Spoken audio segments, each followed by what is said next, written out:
مفتی صاحب ایک شخص ہے اور وہ کہتا ہے کہ میں اپنی گرل فرینڈ سے گفتگو کرتا تھا اور اسی نے مجھے رغبت دلوائی نماز کے لیے، تو میں نے نمازیں شروع کر دیں، تو اب اس کا بھی پراپر ثواب ملے گا؟ دیکھیں بات تو یہ ہے کہ اس کو نہ قرآن رغبت دے سکا نہ حدیث رغبت دے سکی. ایک گرل فرینڈ تو خدا نازا کل کو اس کو وہ کفر کی طرف لے جائے گی تو ادھر جانا شروع ہو جائے گا.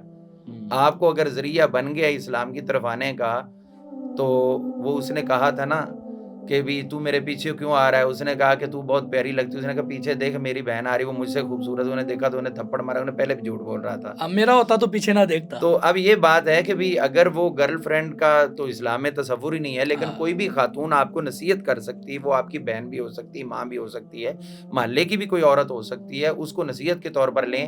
ساتھ میں یہ لفظ نہ جوڑے کہ گرل فرینڈ نے مجھے کہا ہے. وہ آپ کی اگر خیر خواہ ہے تو وہ دین آپ کے لیے صرف اور صرف بہن کا ایک اسلام کا روپ ہے. آپ اس پہ قبول کریں. اس کے بعد اگر اس کے ساتھ شادی ہوتی تو پھر آپ کا وہ رشتہ اسلام نے بدل دیا, وہ آپ میاں بیوی ہو گئے. تو اس سے پہلے تو انما المؤمنون اخوہ, سب مومن آپس میں مرد اور عورت بہن بھائی ہیں.